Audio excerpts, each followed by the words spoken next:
Hello, everybody. Drasco here from uplevelmind.com, where my main mission is to help heart-centered entrepreneurs who know all the business strategies realize their next revenue milestone by mastering what's between their ears. And for today's episode, we have a real talk segment where I bring on a heart-centered entrepreneur who isn't seeing the consistent, stable growth in their business. And then live on the call, I get to help them get out of their own way on one inner challenge that they're currently experiencing towards their next business upgrade. And for today's guest, we have Lisa Fischer, who is a certified professional coach from the Institute of Professional Coaching.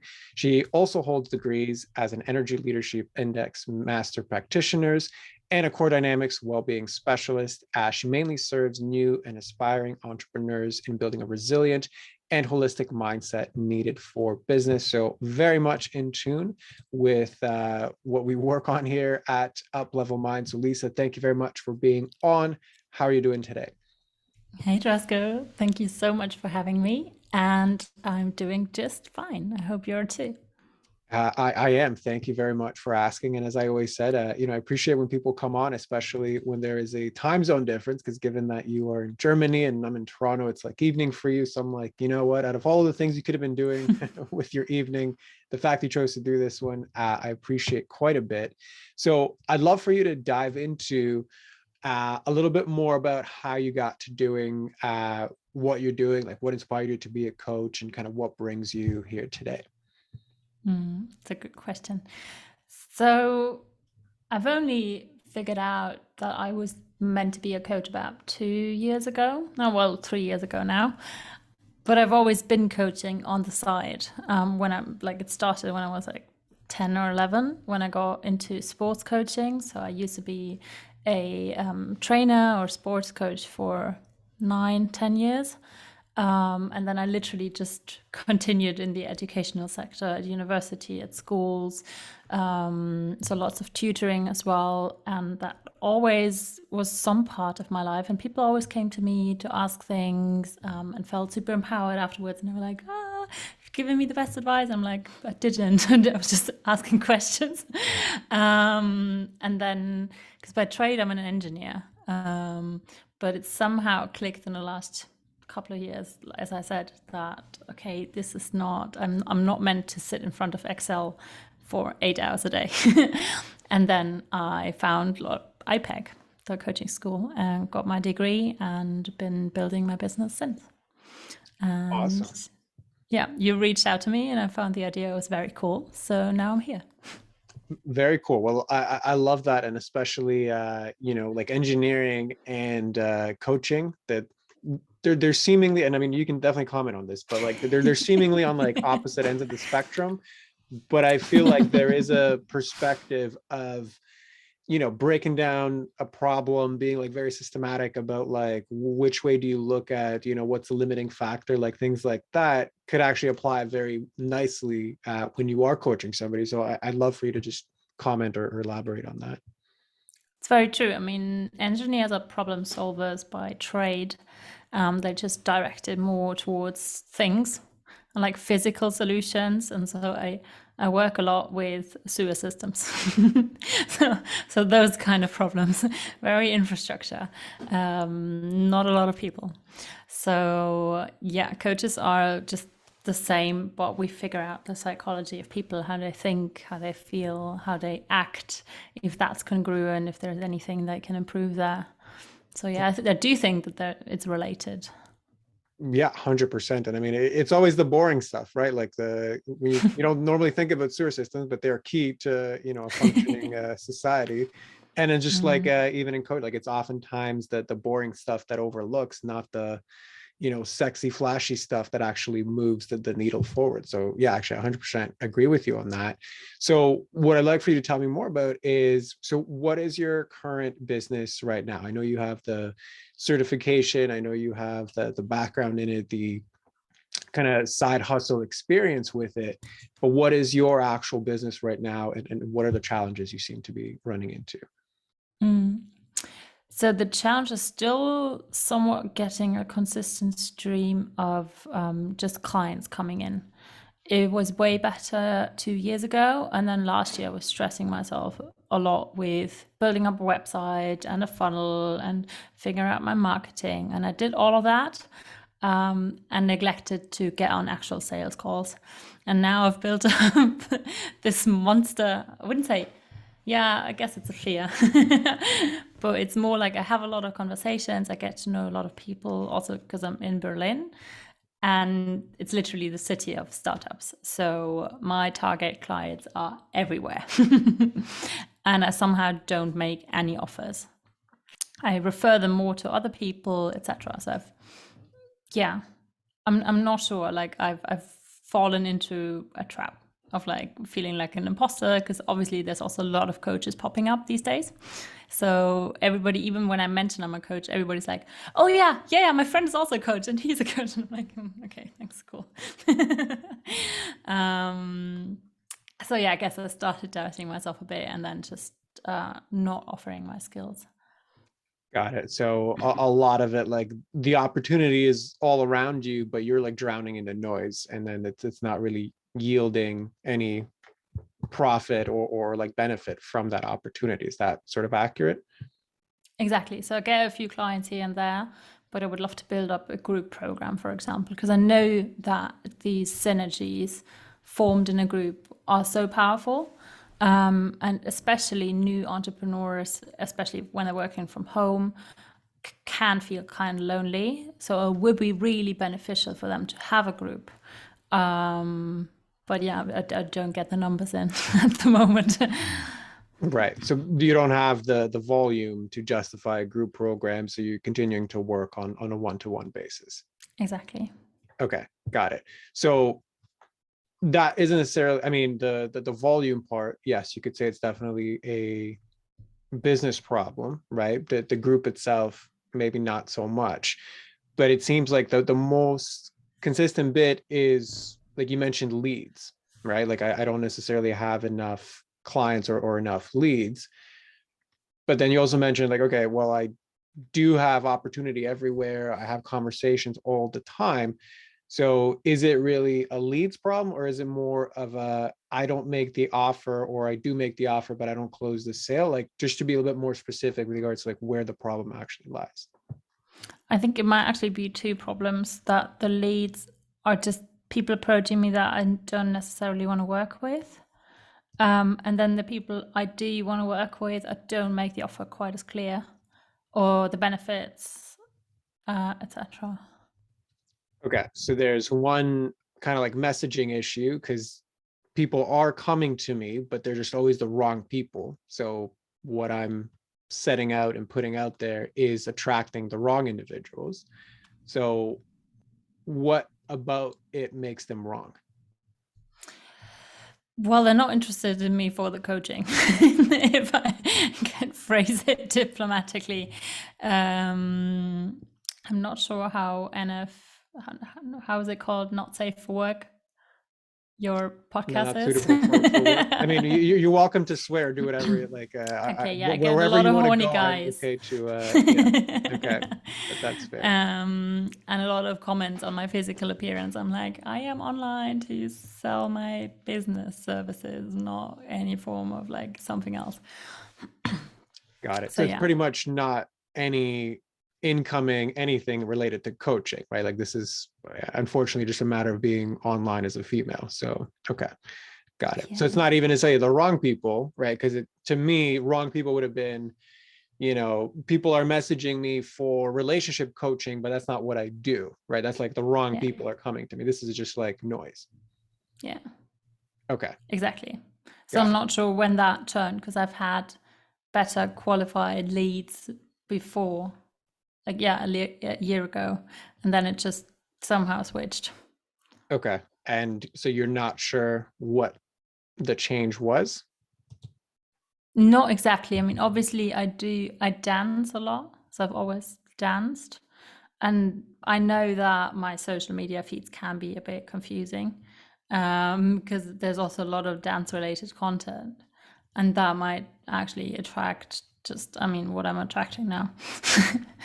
So, yeah. Okay. So there's dance related content that opens up the bag for like whoever, none of it related to coaching. So it's just like this whole mishmash of messaging Mm, to, okay, yeah. got it. And then the other part that you mentioned before, because this is more on the incoming side, and then the outgoing side was like, okay, there's all these startups in Berlin, right? They're Mm. everywhere, but I don't ever make any offers or I don't ever make any sales. So what do you think is the problem there? It's a good question.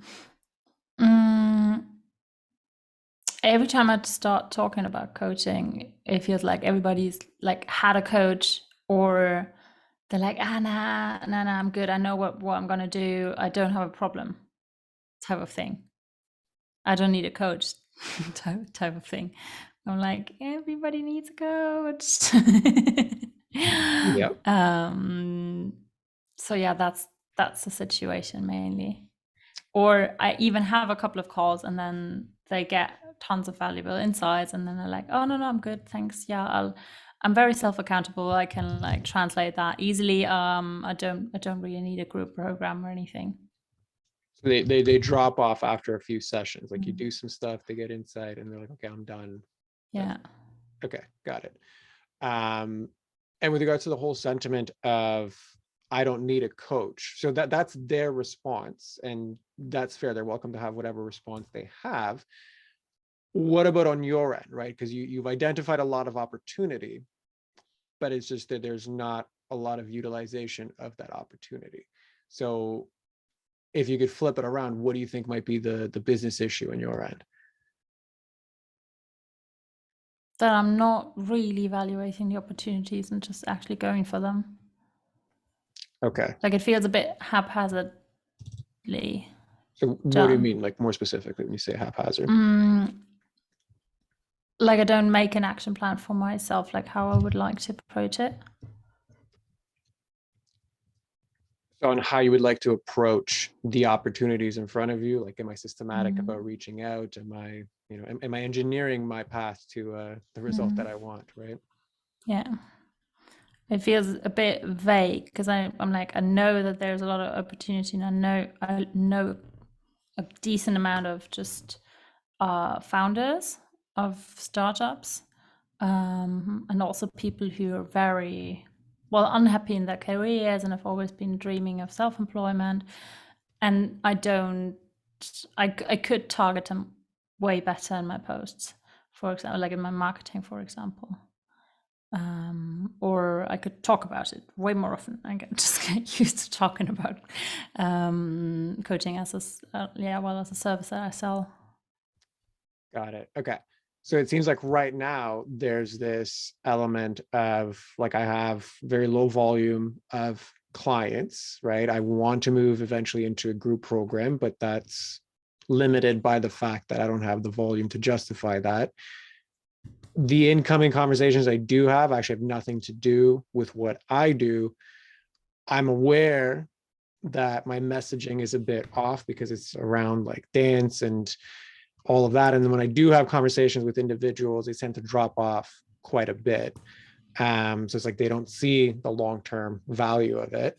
So before I go on, like, does that kind of summarize where the business issues are? Yeah, very nicely. Yeah. Okay. So in that case, if you could zoom out a little bit, like what are the implications of that for you as far as like what does that mean for the things that I am able to do that I'm not able to do? How does that impact my life? Like just kind of the ripple effects of that. Mm. Well, it's just frustrating. Um, and somehow I feel like I know I could target my marketing better and just ignore all the other things. I just don't do it. And I I'm kind of angry at myself that I don't. Um, and yeah, also, I mean, it's not a full-time business yet, and I would like it to be eventually. But yeah, it keeps me in a full-time job, which is over time also a bit stressful to handle both at the same time. Okay. Um, so yeah, that obviously has an impact on other areas of my life. Got it. So it's like there's a lot of that. I'm spinning my wheels trying to make this thing work, exhausting myself, right? Going down this road of trying to juggle all these things at once. It's not paying off. And then I don't have the lifestyle that I Mm. want. And obviously the impact and the income. So Yeah. does that, so, like, would that be accurate as far as the big kind of ripple effect of the business problems? Hmm. Yeah, Okay, absolutely. And I perfect. know it takes time. I know I know most entrepreneurs I know took a couple of years to really have their business up and running and solid. So I feel like I've pushed myself very fast in the first year, because this is only the second year that I'm going into. So it's okay if I decrease the speed, but I would love to make it just effective, because it's not effective what I'm doing. It was effective, and then I slowed down, and now it's just like drizzled off. Got it. Yeah. So you kind of took care of the low hanging fruit that exhausted itself. So now, kind of like, this is where the real business starts, right? Like you're at the point now where it's like, okay, the things that were most obvious aren't anymore. Now I actually have to do this thing. So is that Exactly. accurate? Okay, good. Yeah, like word So of mouth is done. yeah.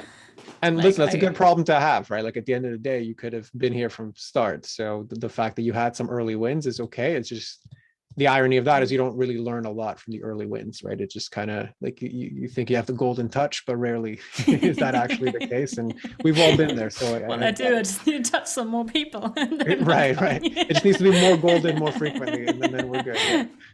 Yeah. Fair enough. So that kind of brings me actually to the next point, which is you also have a very good awareness of like the pattern at play, right? Like, so I neglect to get onto sales calls. I don't really make a lot of offers.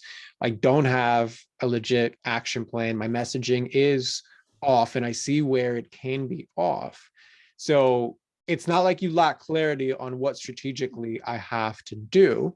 So my question to you then is, what's the friction between having all of that awareness and actually executing on it? That's a very good question. I've been pondering for a couple of weeks. Um, and I've even had a couple of discussions with my coach, because he's like, obviously, you're just putting out dancing content, because also I'm very deeply involved in the dance scene, and have been for, I don't know, over 10 years now. So that kind of, especially that side online, feels like my family. And I'm like, I don't want to neglect them, etc. But also my focus has shifted a bit, especially because during COVID, obviously the dancing has not happened as much. Um, but yeah, it feels like somehow I kind of need to split that, or maybe move to another platform, because right now I'm focusing on Instagram and Facebook. So I could technically just move to LinkedIn, where there's nothing dance related on it, and just focus on coaching. But somehow I don't. Yeah. So another great strategic answer to, your, again, finely tuned awareness of what the issue is. But it doesn't really answer the original question, which was, why do you think you don't execute on the things you know you can be doing? Because I'm scared. Okay. So what are you scared of?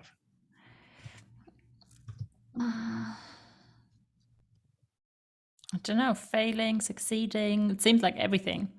I'm like, let's just do what I know. And then I have an excuse if it doesn't work, because I know it doesn't work.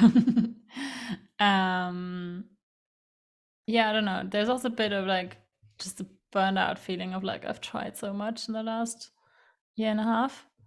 Um, it feels like I've changed too much, so I don't feel like I've got a solid foundation, which is also, um, yeah, I don't know. I can't quite pinpoint it. It's a bit of a vague feeling, just an unease of like, I know I should be doing that, but I don't want to. Okay, that's fair. So that last sentiment of I've tried so much and I've burnt out, right? That's kind of interesting because we just literally spent, a good amount of time talking about all the things you've identified you could do but haven't done. So I'm curious, what's the disconnect between those two sentiments? Well, on the one hand, I feel like I have done a lot, and I've tried various marketing strategies and avenue and haven't seen a lot of return. But also, I know that it takes a while to build a business, and it takes a couple of approaches. So I know that there's so much more to do. I'm just it feels like such a hustle and such a grind.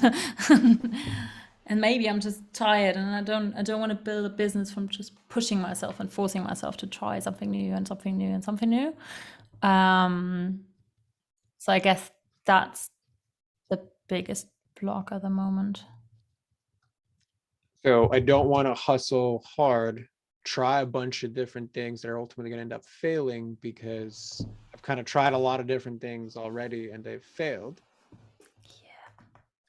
And then I end up not doing anything on the ideas that I have because then I'm going to get stuck in this loop of trying a lot of things and failing. And Yeah. what's the result of that thinking? Well, it keeps me in a loop of Of what? expecting just the past, just expecting the same over, that nothing's going to change. So it kind of takes away my, how do you say, power of like just creating something new, like a new result. Agreed. I would actually invite you to consider that extends to I don't try anything because I'm not actually sure what is actually going to work. And if I keep trying back and forth little things here and there, I'm going to get stuck in that same pattern. So the result is I actually don't commit to any one particular thing that when done long enough could actually yield the results that I want. Like it's that place of I'm covering a lot of distance, but I'm not really going anywhere. Yeah. Right. Yeah, that makes a lot of sense. So ironically, you're actually getting 100% the reflection of what you're intending, which is I don't want to try a lot of stuff so I don't burn out. You're not trying a lot of stuff so you don't burn out, but that's exactly why you're not moving forward in any one direction. Yeah, because it's very scattered. It's not focused at the moment. And I've had Yeah. that feeling that I'm trying too many things at once. Yeah. But it also feels weird just focusing down on one. But that's come up quite a bunch in the last 2 weeks. Okay. That So tell me more about commitment that bit then. of just like committing to one thing and sticking with it. Sure. So if you did commit to one thing, then fill in the blank. Then I would have no excuse. I would just have to stick with it and see what happens.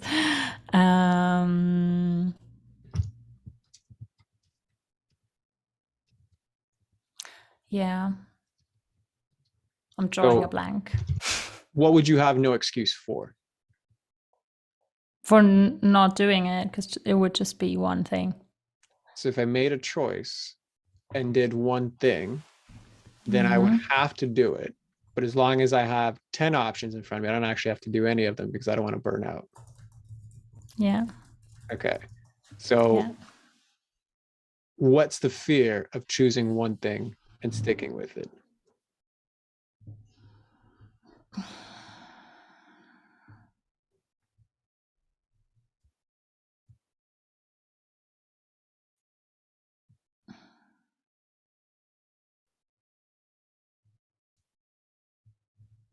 It. I don't know. It just feel like that. It's a very deep feeling. It's like. Yep. That part's Does not abundantly feel clear. safe. Yeah. That was So clear. what feels less safe, failing or succeeding?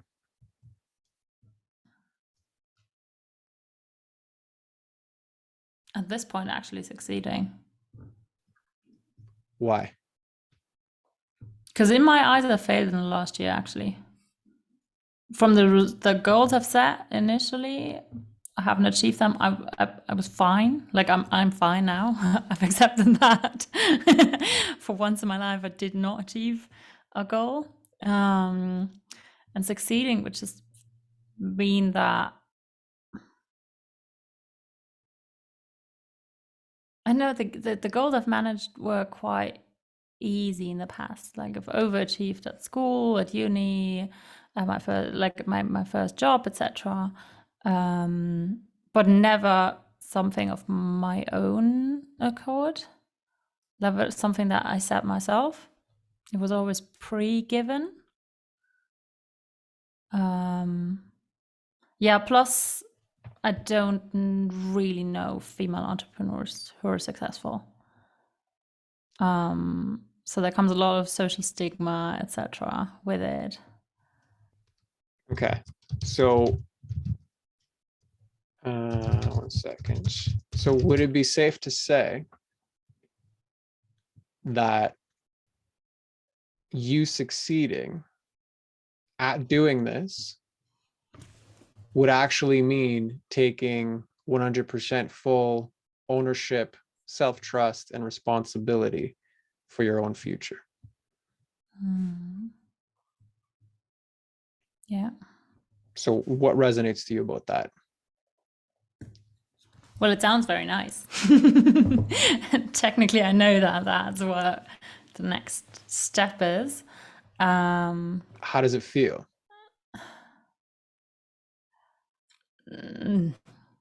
Icky. Okay. It feels very, in theory, it's nice. I'm like, yeah, I'm all for self-determined, full ownership, super responsible life where I trust myself completely. And then I'm like, maybe not so much. Perfect. So that icky feeling, where do you feel that in your body? Here, everywhere. Yeah, upper chest. Okay. And if that upper chest feeling could speak, what would it say?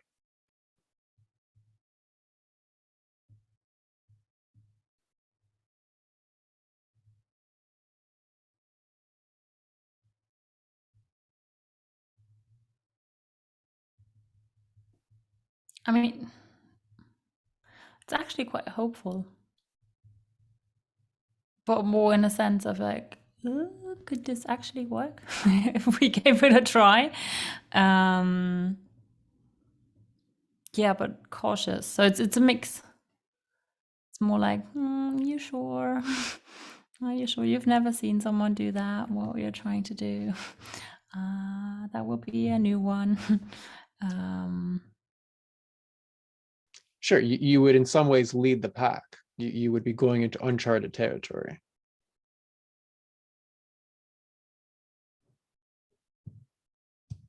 Right? Like it would totally be something that has never crossed your path before.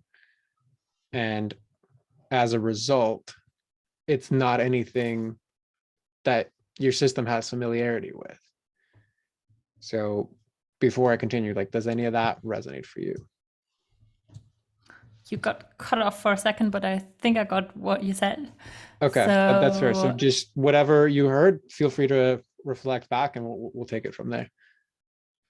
Yeah, exactly. Like it's completely stepping into the unknown and then just accepting the fact that I'm responsible for my life and I can't blame my parents and I can't blame someone else or an employer or a teacher or whatever because it's my decisions. And that feels scary because, I mean, there's obviously a reason why not everyone is an entrepreneur because it's just, well, there's a lot of freedom, but also a lot of responsibility. 100%. And what I would also reflect back to that I find interesting is that you said, okay, you've been at this for 2 years.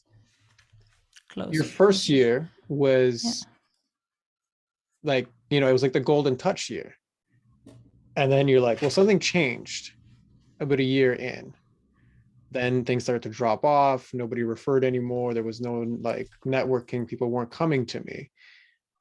Now with this conversation, I'm wondering if this part of you that's afraid to succeed block that off right at the cusp of you actually succeeding, right? Because for something to go really well and then just kind of completely dry off, it doesn't just happen by accident. Yes, there are sentiments of referrals and all the stuff that we, mention on, but given that you have a very clear sense of what the next step could be and a very like deep awareness of what the issues are that are contributing to the business side of things, it's like you put all those together, it doesn't make sense from purely objective perspective. Why would this not continue unless there's a part of you didn't want it to continue? So how does that all land for you? Yeah. Yeah, that makes a lot of sense. And I also think that in the first year, it kind of felt like, oh yeah, this is cool. This is something new. This is shiny. Let's give it a go. It felt very playful. And then I was like, okay, it's gaining some traction. And then I started putting a lot of pressure on myself. And I got into a mentoring program and they had more strategies. So I tried all of their strategies and nothing felt fully mine or aligned. So I forced myself into all these kinds of boxes, etc. And during the year, I was like, this doesn't feel like me. This doesn't feel like how I want to do business. So it felt like I lost myself somehow in the process. And that's where I lost confidence. And now I'm Right. like, okay, I'm going to do it my way, but I feel like I'm starting from zero again.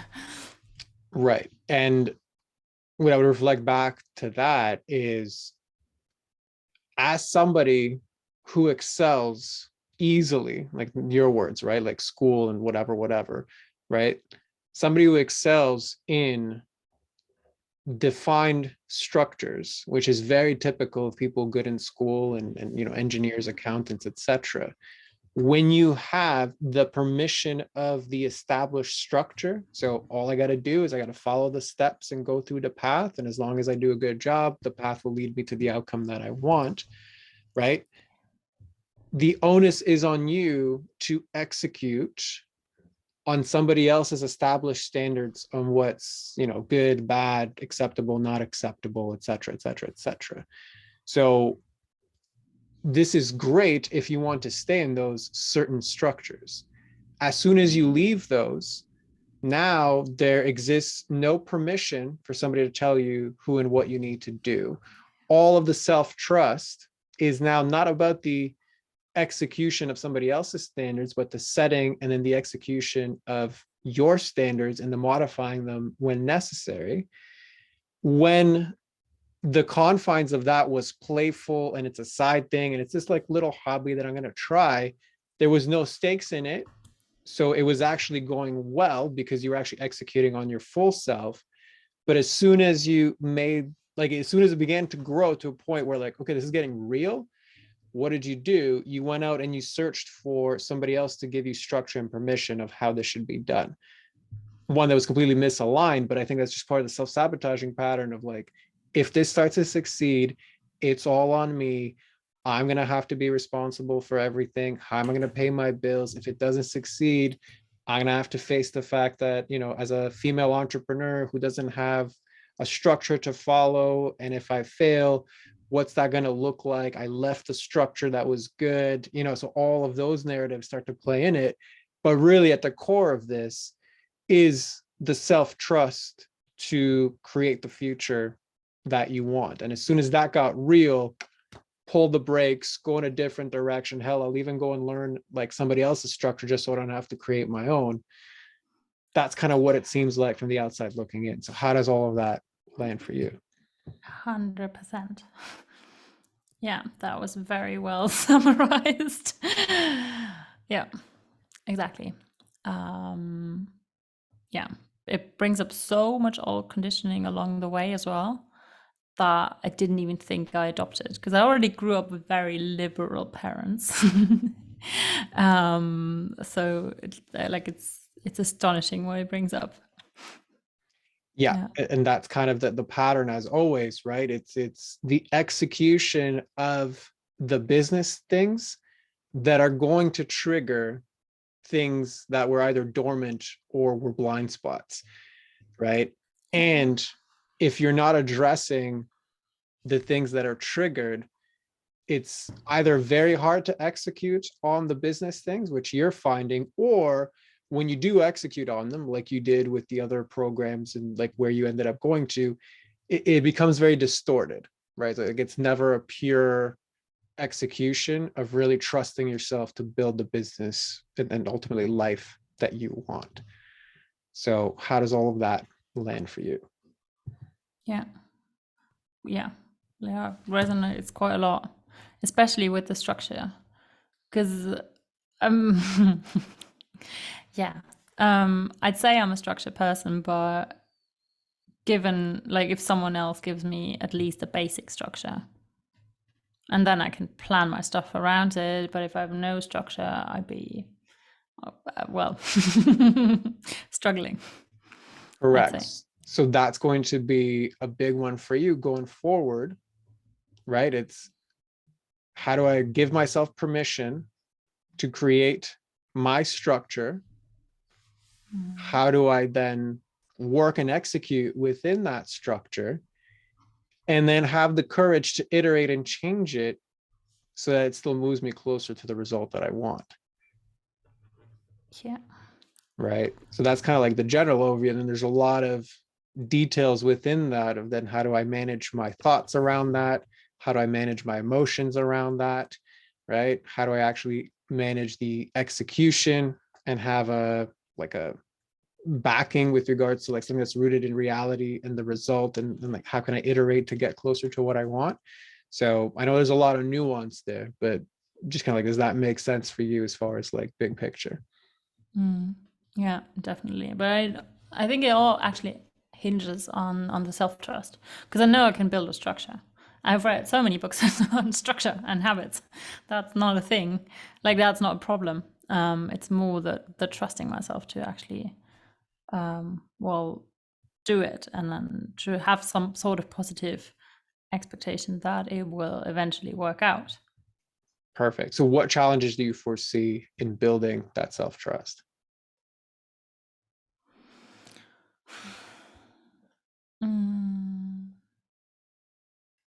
I guess it's more, well, I've learned I don't deal with rejection quite well at all. Yeah. So I guess I get very bubbly and like, yeah, that's nice when I get a couple of wins. And then just one rejection is like throws me into a loop of like, who am I to be doing this? I'm not qualified enough, etc. Right. So like Even when though you, rationally I know that's bullshit, but yeah. right, so it's like that doom loop that you go into once there's any semblance of failure or rejection or mistakes, then Yeah. it seems like it's the freeze response, right? Then I just kind of don't do much of anything. Yeah. Okay, Yeah. perfect. I'm And you not think, used to making mistakes, at least not in the structured, like in the school way, etc. So, but I know that mistakes is just feedback from the system, so you can change your approach, which, well, yeah, apparently it's not ingrained yet. right, got it. So yeah, the freeze response then is going to be the way that you react every time you have to go and execute on something that may or may not work. So it seems like working through or knowing and having the tools to work through the freeze response is going to be a key thing for you. Yeah. And when you look at all of your business issues right now, right? So not having the consistent lead flow, not changing the messaging, not like it's all about not doing an action, right? I'm not changing my Instagram content. I'm not talking to people. I'm not asking for the sale. I'm not creating an offer, right? I'm not like, it's just freeze, freeze, freeze, freeze, freeze across the board. Yeah. And what's coming up for you as I reflect that back? It's frustrating. It's just, why? Yeah, actually, it's gotten a bit better since last week. I'm not sure what changed actually. I mean, I've started working with my coach since January, so that might have had an effect. But yeah, I mean, I also set myself very ambitious to-do lists. So I obviously don't execute on a lot of the things I would like to do. Right. Because if I made to-do lists that were one or two items long, then I'd actually have to do them, which means I'd be at a more, higher rate of like, I'll make a mistake, this will actually succeed, this will actually work. But if they're like giant, then it's like, oh, well, I can't do it because I have a job and like I have, you know what I mean? So just another very convenient way to Procrastination. self-sabotage and procrastinate. Yeah. Correct. Perfect. So Yeah.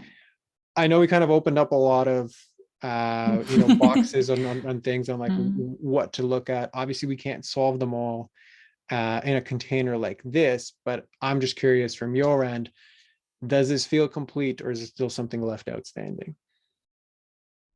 So when I look at my notes, it actually feels quite complete.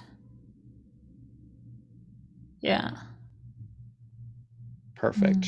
So if you could then just for us summarize in your own words, kind of where you were when you came into this conversation and then the realizations and takeaways you've had at the end of it. Sure.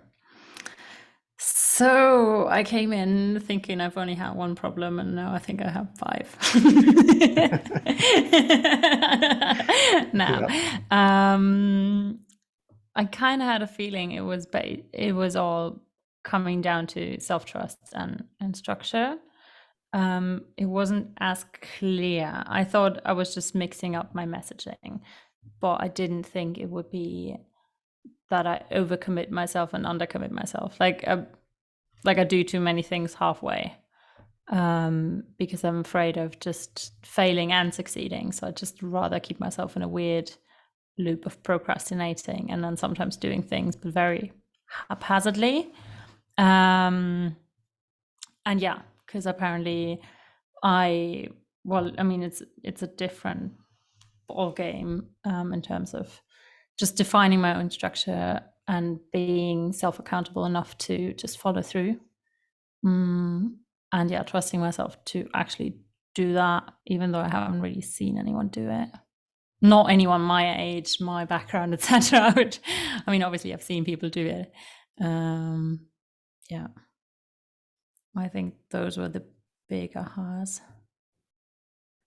Got it. Yeah. Well, thank you very much. Because yeah, I think those are definitely the key ones that are going to need to be addressed if you do want to move this forward. So I'm glad that that's what came out for you. And yes, as heavy as it can sometimes feel that like, okay, there's so many things to do. It's like, okay, at least the awareness piece, you know what game to play now to solve them, right? So that's always the benefit of it. So thank you very much for going there. I know it wasn't the the smoothest or most pleasant list of rides, but I appreciate you going there. So if you can just then close us off, tell everybody where to find you, who's the best person to find you, all that. Floor is yours to leave us with that. Thank you. Where to find me? I have got a website where everything's bundled together. So all the press I do. I'm constructing a webinar, a freebie webinar. So if people are interested in it, as you mentioned before, I mainly coach new or aspiring entrepreneurs and mainly female, because we, by society standards, deal with more self-doubts because there's just not as many women going out into business for themselves. So yeah, we're dealing with overcoming all the self-doubts and the anxieties and the procrastination, or at least finding a way to handle them. Obviously, there's going to be new ones along the way. And yeah, my homepage is Lisa Lucrezia Fischer, so my entire name .com.